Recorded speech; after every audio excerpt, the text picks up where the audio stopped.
It began on a night when the sky felt heavy, as if the clouds themselves were warning the world to stay inside. Rain hammered the metal roof of the small rural emergency department, each drop sharp enough to echo through the empty hallways. The power flickered in uneven pulses, casting long shadows across the linoleum floors. For most people, storms like this were an inconvenience.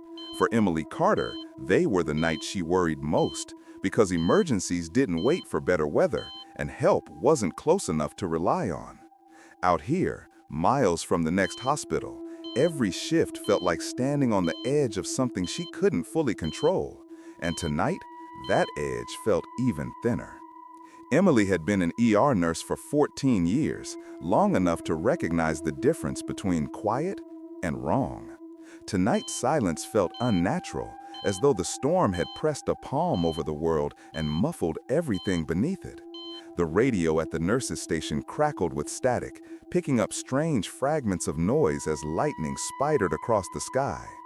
Only one physician, Dr. Howard, was working with her, and the nearest EMT crew was nearly 90 minutes out in the opposite direction.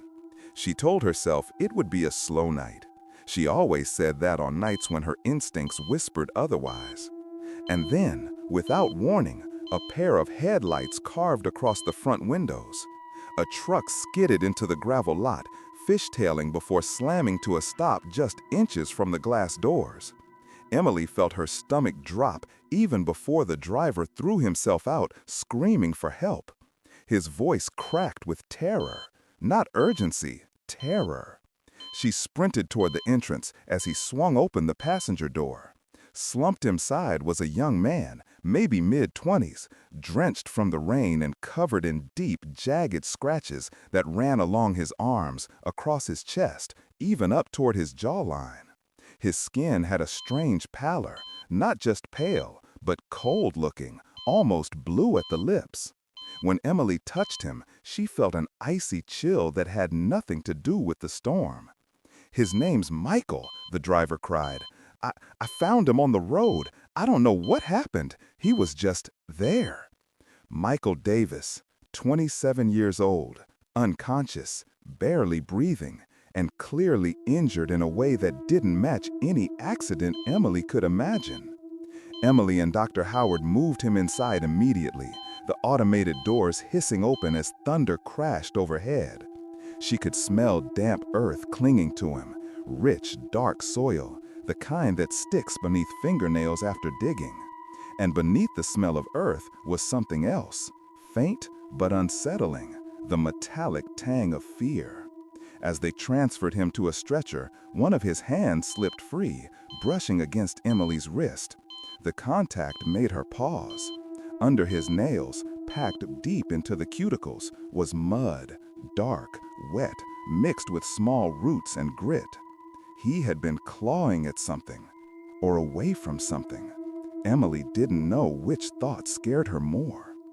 Inside Trauma Room 2, the fluorescent lights buzzed weakly, occasionally dimming as the storm fought the building's generator. Emily pushed back Michael's damp hair and scanned his injuries. The scratches were parallel, uneven, desperate. Not the calculated lines of self-harm, but the wild marks of someone trying to survive something overwhelming. Even unconscious, his face looked terrified, brows drawn tight, lips trembling with shallow, uneven breaths. She'd seen countless patients on her worst nights, but never had she felt fear radiating from someone like heat. She strapped an oxygen mask onto him, her hand steady but her pulse not. Dr. Howard called out orders, his voice sharp but tinged with confusion as he tried to piece together a situation that didn't fit any medical pattern. And then, and deeply wrong. His oxygen saturation dropped with no sign of respiratory failure. His lungs sounded clear. His airway was open. And yet he gasped as if breathing itself terrified him. Emily's eyes moved across his injuries again, hoping for a clue. The scratches, so jagged, so raw, didn't match any animal attack she'd seen. And they didn't match typical self-inflicted patterns either. They were frantic, parallel. as though he'd been clawing at something in front of him, or clawing at himself in panic. The lines reddened as his pulse accelerated, the edges widening from the strain of his trembling muscles. "Let's get labs," Dr. Howard said, already grabbing vials. "Tox screen, CBC, metabolic panel, everything." Emily nodded, inserting a fresh line into Michael's arm. The blood that filled the chambers looked normal, too normal, given the storm happening inside him. She drew sample after sample, labeling them with hands that remained steady out of training, not calm. When the first rapid tests ran in the nearby analyzer, Emily watched the numbers appear one by one. No drugs, no alcohol, no sedatives, no stimulants, nothing. His electrolytes were slightly off, but not enough to explain the violent physiological response. There was no sign of trauma to the skull, no sign of internal bleeding. His pupils reacted sluggishly, but evenly. So why was his body acting like it was shutting down? As she examined his hands again, she noticed the abrasions on his palms. Small, circular wounds, raw and bleeding beneath the mud. Not from falling, from pressure, from pushing, from digging. His knuckles were scraped clean of skin in places, exposing pink flesh beneath. Whatever he'd been clawing at, it wasn't soft. Emily swallowed hard. Something terrified him, she whispered without meaning to. Dr. Howard paused, glancing at her. He didn't dismiss it. He didn't laugh. He simply looked back at Michael's face, pale and tense even in unconsciousness, and continued assessing. He felt it too, the wrongness. Then Michael stirred, not fully, just enough that his eyelids twitched and lifted halfway. His gaze didn't land on Emily or on the doctor. Instead, his eyes darted past them, locking on to the far corner of the room. His lips trembled around the oxygen mask. His breath hitched.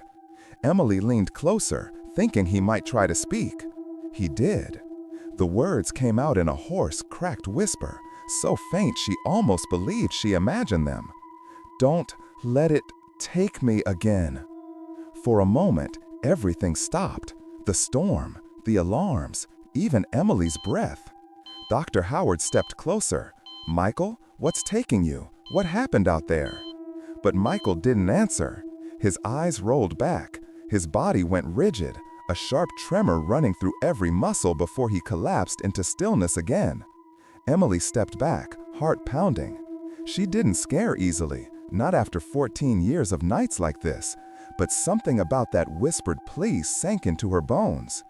This wasn't just a medical crisis. It felt like a warning.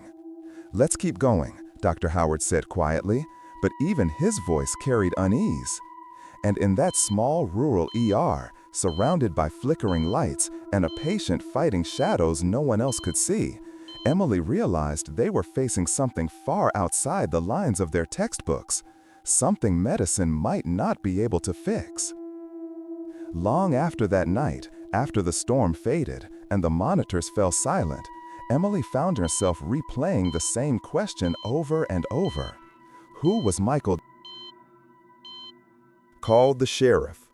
Search teams scoured the woods with flashlights cutting through the darkness, voices echoing between the trees. They found nothing. No footprints, no clothing, no sign of struggle. It wasn't until the following evening that he appeared, stumbling out of the tree line near a backcountry road, filthy, shaking, and unable to explain where he'd been. His best friend, Aaron, was the first to see him after he came home. In the interview, Aaron's eyes stayed fixed on the floor as he tries to put the memory into words. He wouldn't talk about it, he says. He just kept saying something was out there, something that followed him. At night, he barely slept. Every noise made him jump. He insisted he heard movement outside the house, saw footsteps, branches cracking, something shifting just beyond the porch light. His mother tried to convince him it was just deer or the wind, but Michael refused to be comforted. What terrified Emily most when she later learned these details was how drastically Michael had changed in just 48 hours. The young man his family described was nothing like the pale, trembling figure who arrived at her ER. Whatever happened to him in those woods had carved fear so deep into him that even unconsciousness couldn't hide it. And the more we learn about Michael, the clearer it becomes. This was not a typical emergency. This was the unraveling of a person who encountered something he couldn't understand and could not escape. The storm outside had gathered strength by the time Emily returned to Michael's bedside. Rain lashed against the windows like 1,000 frantic fingertips, and thunder rolled in waves that made the walls tremble. Inside Trauma Room 2, the air felt thick, charged with something she could never fully describe. It was more than humidity, more than fear. It was as if the room itself sensed what was coming before any of them did. Michael lay motionless, except for the tremors rippling beneath his skin. Emily checked the monitors again, hoping the numbers would make more sense the second time around. They didn't. His heart rate zigzagged across the screen in violent peaks. No rhythm, no pattern, no indication of what his body was trying to do. His oxygen saturation dipped again, even though there was nothing obstructing his lungs. Dr. Howard muttered under his breath, flipping through possibilities with the kind of desperation only a rural physician could understand. Out here, if they couldn't figure it out, there was no specialist to hand the puzzle to. Then Michael's body jolted. Not the small tremor of anxiety or pain. This was sudden, sharp, and strong enough to lift his shoulders off the bed for half a second. Emily instinctively reached out, but before she could steady him, his eyes snapped open. She froze. His gaze wasn't cloudy like before. It was sharp, focused, and filled with a terror so intense it seemed to burn through him. He wasn't looking at her. He wasn't looking at the doctor. He was staring past them, into the far corner of the room, eyes wide, unblinking, locked onto something neither of them could see. Emily followed his gaze, expecting, she didn't even know what. A shadow? A hallucination? A trick of the emergency lights? But there was nothing. Just an empty corner where the darkness sat heavier than the rest of the room. Michael's breathing hitched. His chest rose and fell in quick, shallow bursts. His lips parted. For a moment she thought he was trying to call for help. Instead, he whispered words that made the hairs on her arms lift. It found me. 2 seconds later, his heart monitor exploded into a blaring alarm. Michael's body arched violently and then collapsed into stillness. The line on the screen plummeted into chaos, then flattened. He was in full cardiac arrest. Emily moved instantly, climbing onto the stool to begin compressions while Dr. Howard reached for the crash cart. She counted out each thrust with precision, her hands depressing his sternum again and again, trying to force his heart to remember how to beat. The storm raged around them in terrifying sync, lightning flashing in bright bursts, thunder cracking so loudly it rattled the overhead fixtures. Charging to 120, Dr. Howard called. The defibrillator wailed as it powered up. Clear. Michael's body jerked from the shock, then fell limp again. No pulse. And yet, right as the light stabilized, Michael's heart rhythm flickered back, weak, erratic, but there. They had brought him back, barely. His chest rose shallowly. His pulse thudded unevenly under Emily's fingers. But before she could even take a breath of relief, another alarm sounded. His blood pressure nosedived in a single violent drop. His oxygen saturation followed. The monitors they trusted so much seemed to turn on them, painting a picture of a body unraveling from the inside out. Emily knew she was capable. She knew Dr. Howard was doing everything right. But something inside her whispered that this wasn't a battle of medicine anymore. It felt like whatever had terrified Michael out in those woods had followed him here and was pulling him back inch by inch. Finally, after stabilizing him once more, Emily stepped into the hallway just long enough to catch a breath. The storm's roar filled the silence around her. Her hands shook, her heart hammered. Then, suddenly, a scream tore through the ER. Michael's scream. A sound so raw, so violent, so filled with pure terror that it pierced straight through her and dragged her back into the nightmare waiting in Trauma Room 2.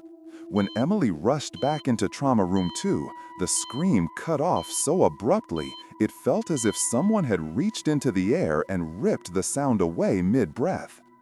Michael lay half upright, his body twisted, muscles locked in a posture of raw panic. His eyes were wide, too wide, and darting toward every shadowed corner of the room, as though tracking movement Emily and Dr. Howard could not see. "Michael, you're safe," Emily said, breathless, stepping closer. "You're in the hospital. You're not alone." But her reassurance fell into the air like a stone into deep water. Absorbed, swallowed, gone. Michael's gaze snapped toward her, but instead of recognition, something else rippled across his expression. Confusion, fear, and then resignation. He whispered, barely audibly, "It's here." Dr. Howard moved to adjust the IV line, but before he could speak, Michael's head turned sharply toward the room's far wall.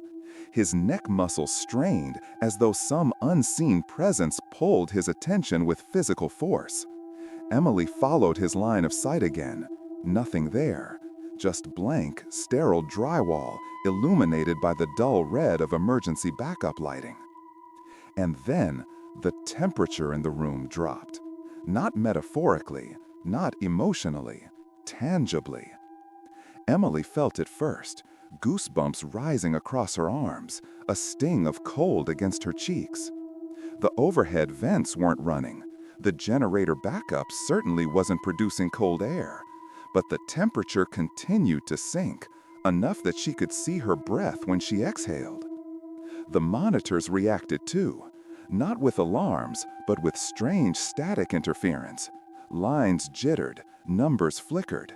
The heart rhythm spiked, then dipped, then smoothed unnaturally, like something was affecting the electrical signal itself. A faint hum filled the room, low, vibrating, too deep to be machinery. That's when Michael began to convulse again, but this time it wasn't the violent, chaotic thrashing of cardiac arrest. His movements were controlled, almost deliberate, as though something was manipulating his body rhythmically. His hands curled inward, his back arched slowly, his jaw clenched so hard Emily thought his teeth might crack. "Seizure activity?" Dr. Howard whispered, though the doubt in his voice betrayed him. This wasn't a seizure, not one any textbook had ever described. Then came the moment that would haunt Emily for the rest of her life. Michael suddenly stopped moving, completely. His body went rigid, eyes fixed straight ahead. And then, very slowly, his gaze drifted upward.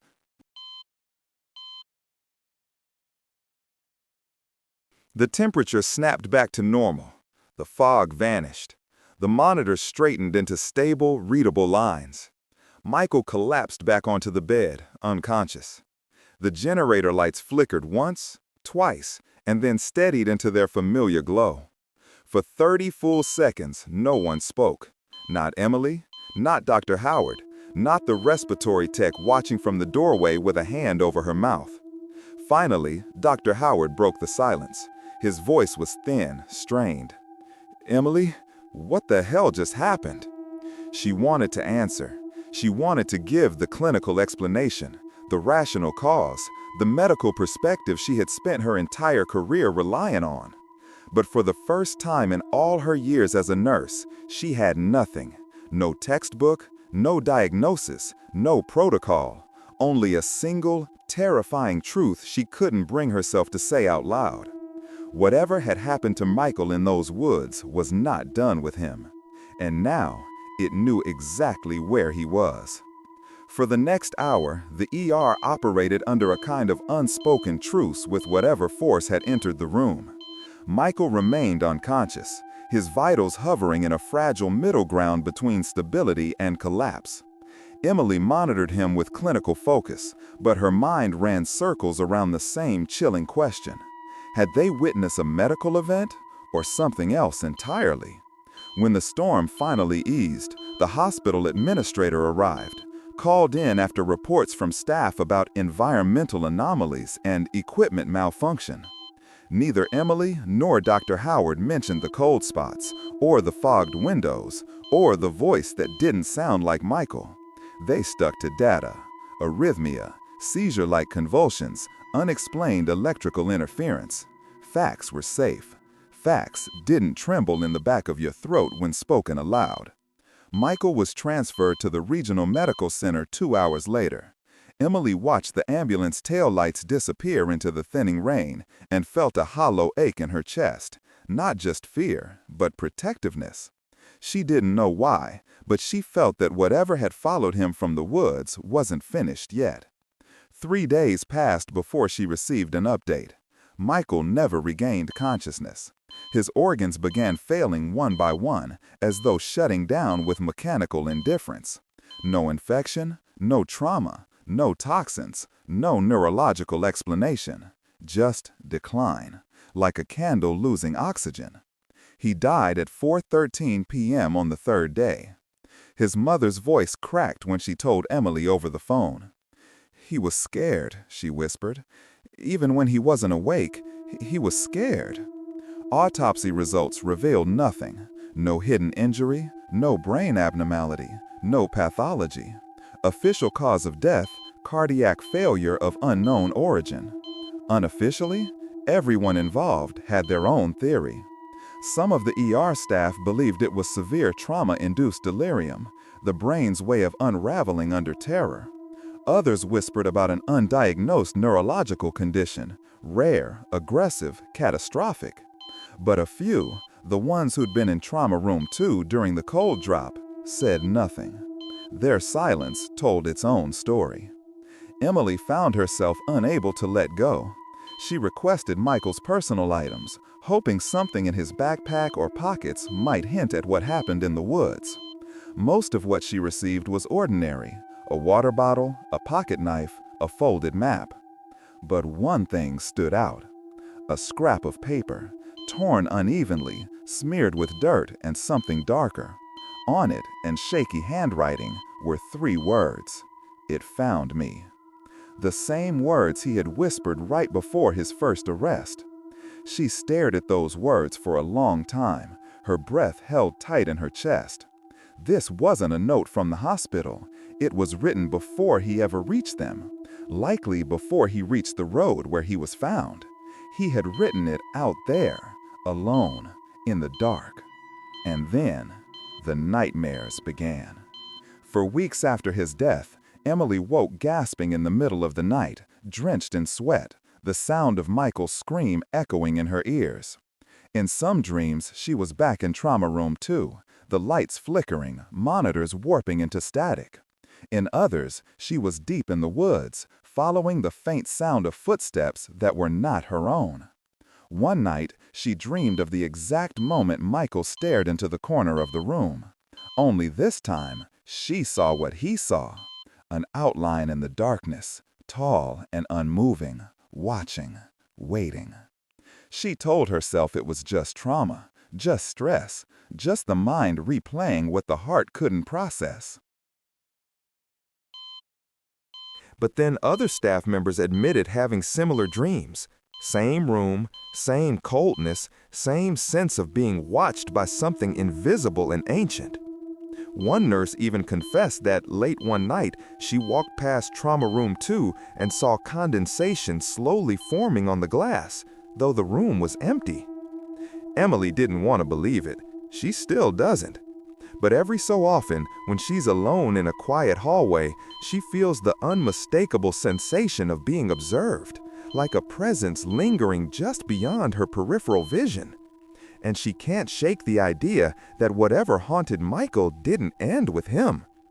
There are cases, Emily says, that fade with time. Faces, dates, even crises blurred into the edges of memory after too many years of night shifts and emergencies. But then there are cases like Michael's. Cases that sit in the quiet spaces of your mind, waiting. Cases that don't soften, don't age, don't loosen their grip. They remain sharp, untouched, preserved in whatever part of the human psyche holds fear. For years after that night, Emily avoided the stretch of county road that passed near the woods where Michael was found. Even driving by at a distance made her chest tighten. She told herself it was trauma, rational, explainable trauma. But she also remembered the mud under his nails, the parallel scratches on his arms, and the hollow terror in his eyes when he whispered, "Don't go near the lights in the woods." She tried to make sense of it in the way nurses learn to do.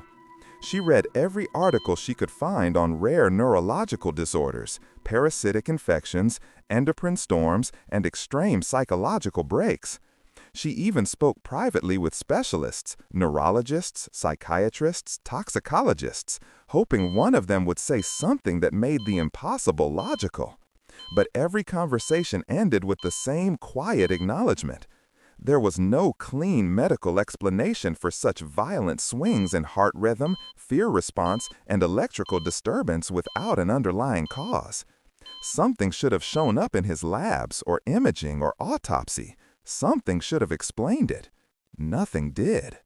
Those unanswered questions carved a small hollow inside her, a kind of bruise that never fully healed. At work, she sometimes found herself pausing in the middle of routine tasks, reminded suddenly of the way Michael's gaze had locked on the corner of the room. She'd glance at her own corners then, half expecting to see a shift in the shadows. She never did, of course, but the instinct was there, deep and primal. And then came her final night at that rural ER. She had accepted a new position in a larger hospital, one with more staff, more resources, places where the hallways didn't echo so much at 2 a.m. She stepped outside after her last shift, wanting one quiet moment before driving away. The air was unusually still, crisp with the promise of an early autumn. She breathed it in, feeling a mixture of relief and sorrow she couldn't quite name. That's when she saw it. A faint glow through the tree line behind the hospital. Small at first, then brightening, just slightly. Not a car, not a flashlight, not lightning. A hovering, pale light suspended between the pines, vibrating softly like heat rising off asphalt. It pulsed once, twice, then vanished without a trace. Emily didn't scream, didn't run. She simply stood there frozen, her breath held inside her lungs like a secret. Every instinct begged her to look away, but she didn't.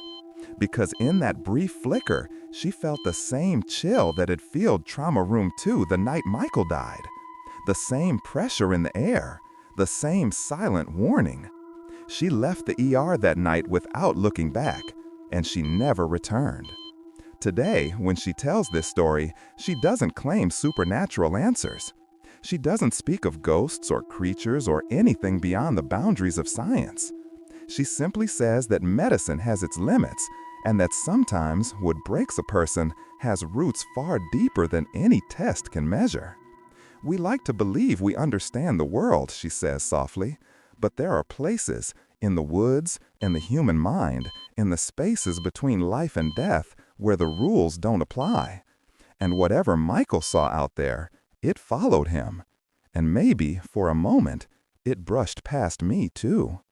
She pauses then, eyes distant, voice quieter than before. And I don't think it ever really left.